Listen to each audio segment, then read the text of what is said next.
5 राज्यों के चुनाव पर हमारे खास शो राज तिलक में आज आपका सबसे पहले दिखाते हैं नेताओं का चुनावी टोटका। ये टोटके भले ही अजीबोगरीब लगे हैं, पर नेताओं की माने तो यही उनकी जीत की चाबी है। चुनावी टोटकों पर नेताओं का ये प्यार आप खुद देखें।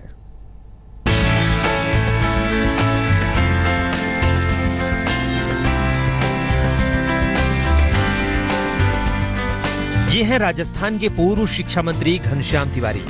नेताजी फोन पर मंत्र पढ़ रहे हैं, साथ में उनके पुजारी बेटे भी हैं।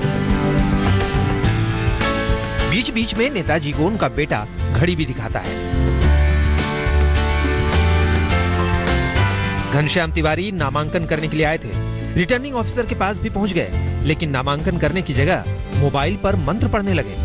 पूरा माजरा अगर आप नहीं समझे तो हम आपको बताते हैं। दरअसल घनश्याम तिवारी को मुहूर्त के मुताबिक मंगलवार दोपहर 1:33 पर नामांकन करना था, लेकिन वो 13 मिनट पहले ही रिटर्निंग अफसर के दफ्तर में पहुंच गए। अब मुहूर्त पर अटके नेताजी ने 13 मिनट इंतजार करने की जगह रिटर्निंग अफसर के दफ्तर में ही मंत्र पढ़ना शुरू कर दिया।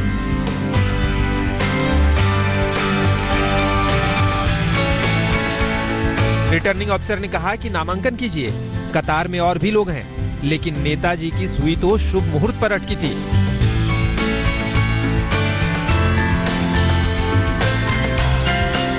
पुजारी बेटे की सलाह पर घनश्याम तिवारी ने शुभ मुहूर्त पर ही नामांकन किया। बीजेपी नेता रहे घनश्याम तिवारी इस बार भारत वाहिनी पार्टी से चुनाव लड़ रहे हैं।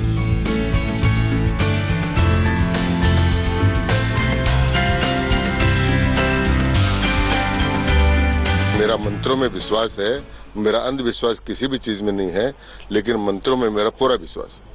तो आपने इंतजार किया 13 मिनट शुभ मुहूर्त का? हाँ, मैंने किया ना। मैं सर का जो चौघड़ी आता है उसमें भरना चाहता था।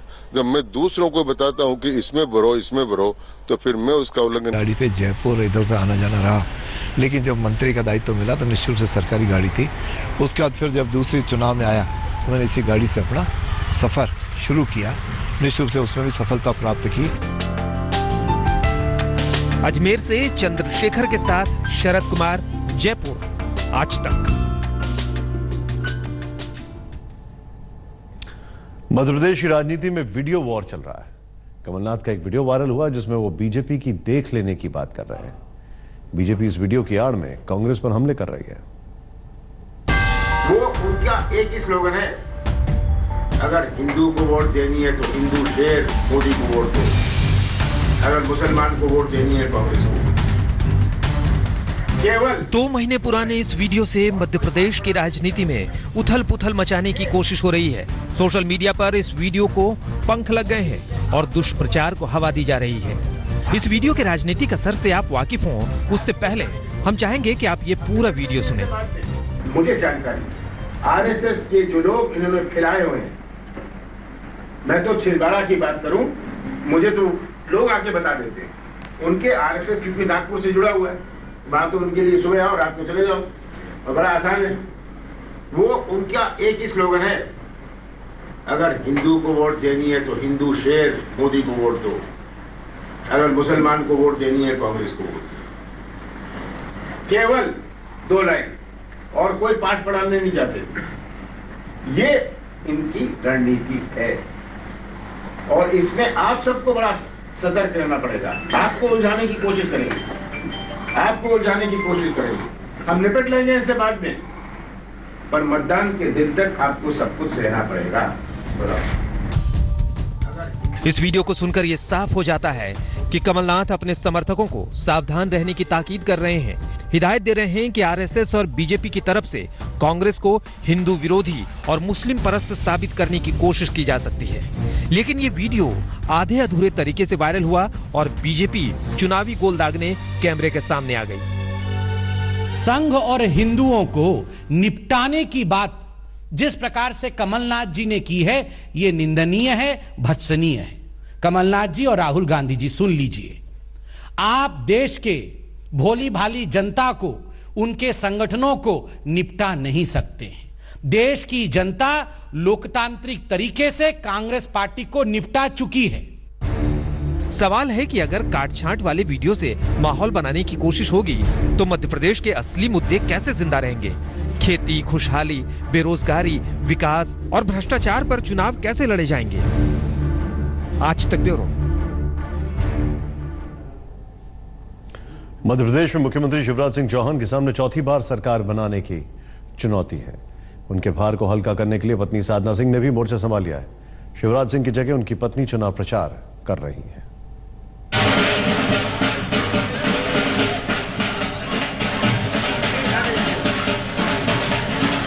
बुधनी सीट की गली गली में घूमकर साधना सिंह अपने पति शिवराज सिंह के लिए वोट मांग रही हैं।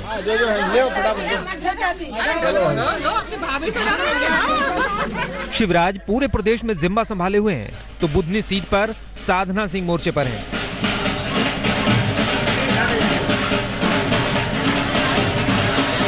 पति की सीट पर कोई खतरा ना हो, इसके लिए साधना सिंह कड़ी साधना कर रही हैं। वोटरों की कड़वी बातों को भी वो मुस्कुरा कर जवाब दे रही हैं।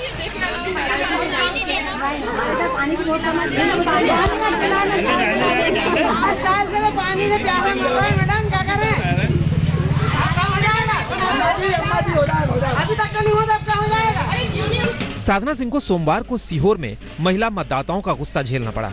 मंगलवार को भी बुधनी के नसरुल्लागंज में वोटरों की नाराजगी साधना सिंह पर निकली, लेकिन उनका संयम ये बताता है कि पति के साथ सियासत के कई दांव साधना सिंह ने भी सीख लिए हैं। महिला मतदाताओं की नाराजगी पर साधना सिंह ने कहा कि शिवराज सिंह तो प्रदेश की महिलाओं के भाई हैं, भाई बहन में तो नाराजगी चलती रहती है। क्रोध भी देखने को मिल रहा है। कुछ नहीं, वो तो भैया और भाई बहनों का रिश्ता नोक-झोंक का ही होता है। तो बहनें थोड़ी बहुत नाराजगी बताती है, फिर हंस करके बोल देती कि देना तो हमें भैया को ही बोलते हैं। पत्नी के साथ ने शिवराज की सियासी साधना को आसान बना दिया है, तभी तो शिवराज बुधनी सीट को लेकर बेफिक्र हैं। वो जानते हैं कि उनकी धर्मपत्नी सब संभाल लेंगी। नावेद जाफरी, बुधनी, मध्य प्रदेश, आज तक। राजस्थान में कांग्रेस की पहली लिस्ट अभी तक नहीं आई है, लेकिन आज ये साफ हो गया कि अशोक गहलोत और सचिन पायलट दोनों चुनाव लड़ेंगे। इसी बीच बीजेपी सांसद रहे हरीश मीणा आज कांग्रेस में शामिल हो गए। हमारे साथ इस समय है कांग्रेस के राजस्थान के अध्यक्ष सचिन पायलट। सर, आपने भी डिक्लेयर कर दिया कि आप लोग जो चुनाव लड़ेंगे, आप भी और अशोक गहलोत जी भी, और ये बड़ी जो सवाल है कि कहां से लड़ेंगे आप। उन्होंने तो डिक्लेयर कर दिया कि कहां से वो लड़ेंगे। देखिए, ऐसा ये निर्णय कांग्रेस पार्टी का है, कांग्रेस अध्यक्ष का है। उन्होंने निर्देशित किया है हम चुनाव लड़ेंगे, और कौन कहां से लड़ेगा इसकी औपचारिक घोषणा पार्टी करेगी, संभवतः आज। सर, कब तक लिस्ट आ सकती है? किसी भी क्षण आ सकती है, सारी तैयारी पूरी हो गई है, और मैं समझता हूँ किसी भी time, any time Congress party list. BJP के एमपी हरीश मीणा जो है, उन्होंने आज कांग्रेस ज्वाइन की। एक सिटिंग एमपी है, स्वाभाविक रूप से भाजपा वहाँ हारने वाली है, उसके कार्यप्रणाली से लोग खुश नहीं है, नड्डा जी के कार्यकाल से और बीजेपी से। लोग स्वेच्छा से बिना शर्त के कांग्रेस को ज्वाइन कर रहे हैं। एक वर्तमान एमपी हैं, दौसा से मैं भी सांसद रहा हूँ, वो आज सांसद हैं, कांग्रेस में ज्वाइन किया, उनका स्वागत करता हूँ। किन मुद्दों के साथ आप लोग जो है अब आगे जाएंगे चुनाव में? किसान और नौजवान का मुद्दा प्राथमिक रहेगा, law and order, economic development प्राथमिक रहेगा, और जो द्वेष और घृणा उन्होंने पैदा की समाज में, उसको निराकरण करने के लिए कांग्रेस पार्टी चुनाव लड़ रही है। जब तक आशीर्वाद मिलेगा हम चुनाव जीतेंगे। आखिरी सवाल, कहा जा रहा है कि खबरें ऐसी भी आ रही कि आप लोग झगड़े हो रहे हैं राजस्थान से, ऐसा कुछ है? हमारे यहाँ बहुत, मैं समझता हूँ बहुत टिकट बटे हैं पिछले 10-20 सालों में, लेकिन इस बार जो प्रक्रिया है, जो प्रणाली है, इतनी ज्यादा आम सहमति बन रही है, शायद आज से पहले कभी बनी नहीं। तो ये कहना था सचिन पायलट का, इस पूरे मसले के ऊपर प्रभाव आज तक। हमारे साथ इस समय है कांग्रेस के वरिष्ठ नेता अशोक गहलोत जी। सर, आप लोगों ने डिक्लेयर कर दिया कि आप लोग इलेक्शन लड़ेंगे। अभी शाम को या कल लिस्ट आएगी तो मालूम पड़ जाएगा कौन लड़ रहा है।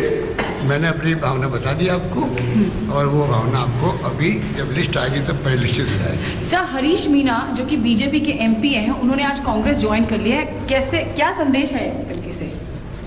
पार्टी की बहुत हालत खराब है बीजेपी की, और अगली बार पार्लियामेंट में इनका सफाई हो जाएगा। इतना लोग दुखी है, किसान हो, मजदूर हो, नौजवान हो, सब आदि झूठे साबित हुए। जयपुर की पूर्व राजकुमारी और बीजेपी विधायक दिया कुमारी ने पहली बार आज तक पर वसुंधरा राजे से अनबन पर खुलकर बात की। दिया कुमारी ने माना कि पहले कुछ गड़बड़ थी, लेकिन अब सब ठीक है। राजे से है, इस तरह की बातें राजपूत समाज में हो रही हैं। मुझे लगता है ये तो एक परसेप्शन है, क्योंकि ऑपोजिशन के पास कुछ कहने को था ही नहीं, इस बार कोई मुद्दा ही नहीं था, तो उन्होंने एक ये मुद्दा बना लिया कि भाई सीएम हमको पसंद नहीं है, बाकी सब चीजें ठीक है, बस सीएम से प्रॉब्लम है। लेकिन ऐसा कुछ भी नहीं है। सीएम साहिबा ने बहुत अच्छा काम किया है। बीजेपी ने पूरे 5 सालों में इतना डेवलपमेंट करवाया है जो इससे पहले कभी हुआ ही नहीं। ये कहा जा रहा है कि वसुंधरा राजे महारानी के रूप में आई थी और अब जयपुर की राजकुमारी बीजेपी का नया चेहरा हो सकती हैं राजस्थान की राजनीति में। ये तो पहली बार मैं आपसे सुन रही हूँ, मैंने ऐसा कुछ नहीं सुना। अभी तो मैं शुरुआती हुई है मेरी पॉलिटिक्स में, और अभी तो बहुत कुछ सीखना है, और वो मेरी आइडल हैं वसुंधरा राजे, वही मुझे राजनीति में लाई हैं। छत्तीसगढ़ में यूपी के सीएम योगी आदित्यनाथ धुआंधार प्रचार कर रहे हैं। उनकी 4 रैली हैं। धमतरी में प्रचार करते हुए योगी आदित्यनाथ ने भगवान राम को याद किया और कहा कि जो राम का नहीं वो किसी काम का नहीं। हम सबका एक भाव होना चाहिए, जाके प्रिय न राम वेदे ही तजिए ताहि कोटि बैरी सम यद्यपि परम स्नेही। जो राम का नहीं वो हमारे किसी काम का नहीं। जिन्होंने राम जन्मभूमि मंदिर निर्माण के मार्ग में बाधा खड़ी की है, उस कांग्रेस को हम अपना कोई वोट दे करके इसको खराब नहीं करेंगे। लेटेस्ट खबरों के लिए यूं ही देखते रहिए आज तक, और इस वीडियो के पसंद आने पर लाइक, शेयर एंड सब्सक्राइब करना ना भूलें।